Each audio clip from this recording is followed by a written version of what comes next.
I need to be productive. This is due tomorrow. I have no choice, but I just can't.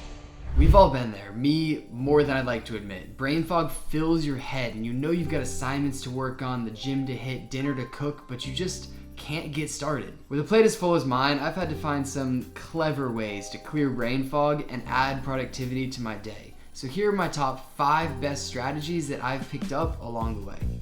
Tip number 1. This is probably the most effective and actionable tip that I can give you, and that is, if it takes less than 1 minute, do it now. Meaning, if you can get something done in under 60 seconds, does not matter what it is, just get it out the way. Having this little dopamine hit of productivity usually makes you follow it up with more productivity, and eventually you might find yourself finishing that essay that's been sitting on your desk for weeks.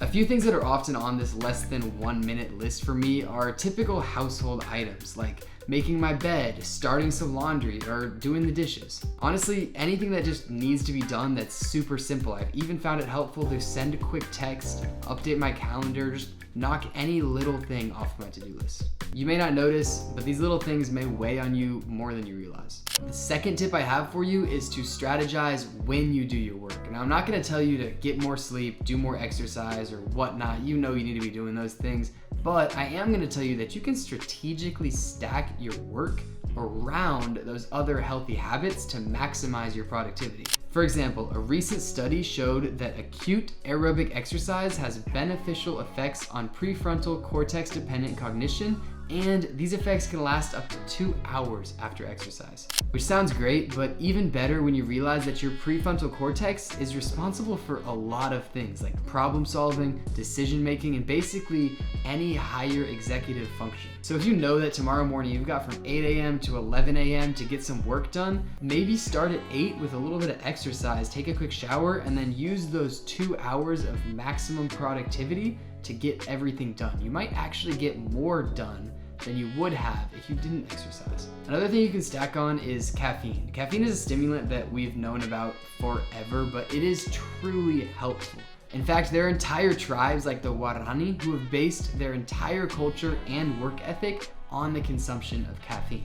When consuming caffeine, it's usually done in the morning because it can affect your sleep schedule if drank in the afternoon.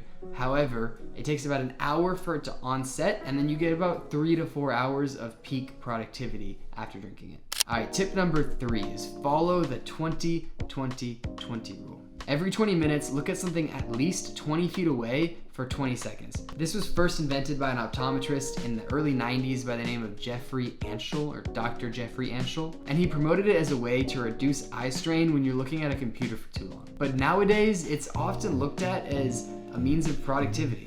Though the research is divisive, I actually find it really helpful. It forces you to stop and think for just a second, look at the world around you, and sometimes in these little blocks of just looking out the window, I come across the answer that I was looking for. It's just a refresh, it reminds you to be in the moment, and it works for me, so.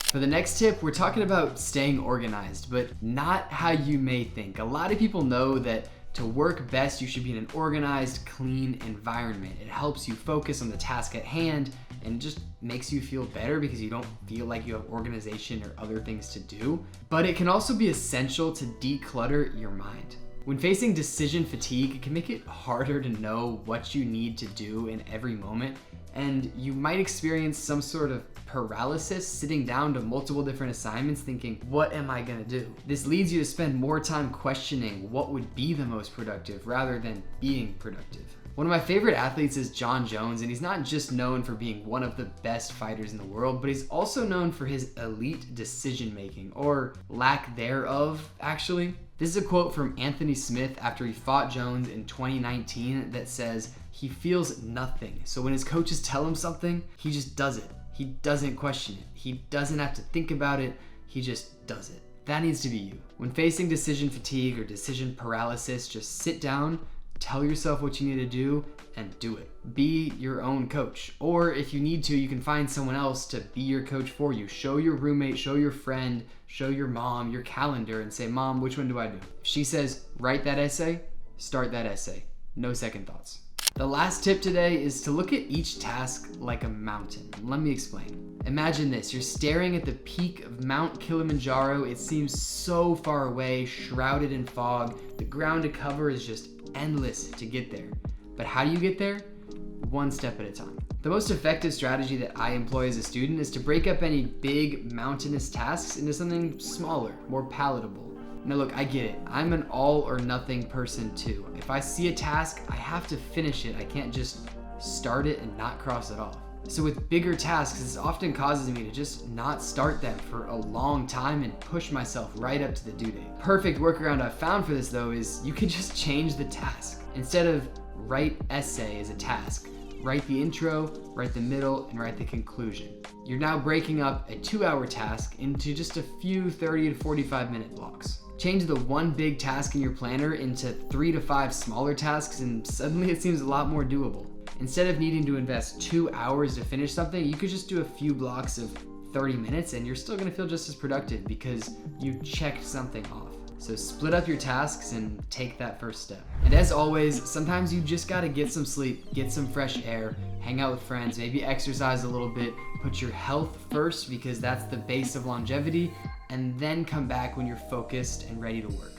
But if you've done all that and you're still stuck, remember the 5 strategies I just taught you. If something takes less than a minute, do it right now. Go take out the trash or do anything that takes less than a minute to jumpstart that productivity. Or drink some caffeine, strategize when you're gonna do your work so that you can be the most efficient. Remember the 20-20-20 rule. Every 20 minutes, look at something at least 20 feet away for 20 seconds. This one's especially helpful if you can get outside and get some fresh air. Also, don't forget what we can learn from these elite athletes. Be coachable, be ready to do anything in the moment, just get something done. And if that something seems too big, like a mountain, break it up into step by step and just get started.